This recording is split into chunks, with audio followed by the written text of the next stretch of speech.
Welcome back, troglodytes, to Would You Rock or Not.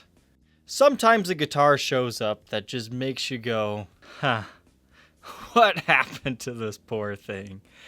You're either going to hate that somebody modified this guitar, or you're going to love the inventiveness behind it. It's a 1977 Gibson RD Standard Bass. Now, if you're not familiar with this lineup, RD stands for Research and Development. It was a very shortly lived model between like the mid-70s to the very early 80s.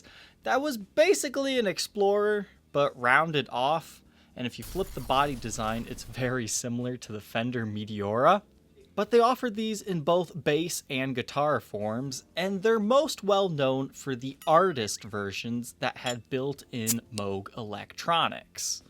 So somebody had one of the standard versions that didn't have any of the fancy circuitry in it. But then they did this. Oh my goodness. This is the photo that they're advertising this listing with. It's the first one you see, and you have to take a second to figure out what's going on here. Right here, you've got your 4 original Gibson bass tuners, right? And then in the middle, you've got these 4 other little tiny tuners. Those weren't there from the factory. But then you take a look at the full body shot and you're like, what are those tuners doing? And then you see the headstock. It reminds me of the Moderns with the string trees and whatnot. But they have that brass string tree installed right there. But look at the angles that it's hitting the nut at. Or maybe it's like a bug or something. I don't know. It looks so bizarre, but at the same time, it kind of works. And as you look down, you can finally see what they did. They made an 8-string bass out of this. Not this kind of 8-string, this kind. If you're a guitar player, think 6-string versus 12-string. You're doubling each string with an octave to kind of just give you a different flavor of tone. But your playing patterns all stay the same. But how is it that this can even work? Well, it comes down to the original design of the RD guitars, and that's why I wanted to share this one in case somebody else wanted to do the same modifications. The original bridge on these can be strung up either through the body, as you can see here with these eyelets, or on the bridge itself. And somebody used both. From the back, the bass looks the same because the 4 main strings are strung through like normal. But the 4 additional strings that the other tuners were added for string through the bridge. And if that wasn't enough, the electronics were replaced for an active tone control, more similar to like the Artist series guitars.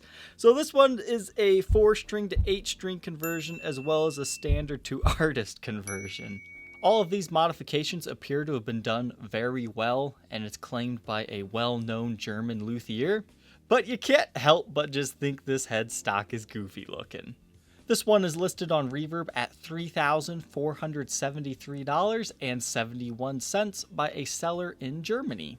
Now, if we look at other ones priced on the market, and based on what I've sold these for, it looks like the seller is asking a premium for these modifications. But then again, how many 8-string RD basses are there in the world? So now that we've seen this interesting modification, let's go ahead and hear a brief sound sample of A, how a double 4-stringed bass like this one will sound, as well as how it would have originally have sounded.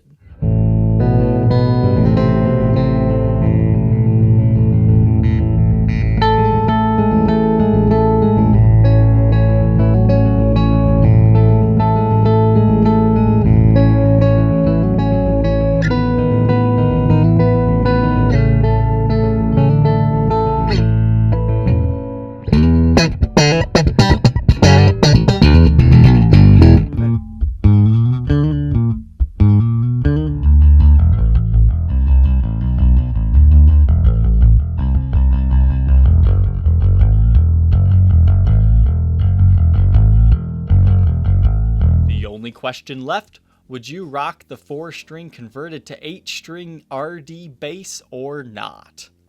Leave your answer down in the comment section below. Don't forget to like, comment, and subscribe, and we will see you tomorrow on the next episode. Take care.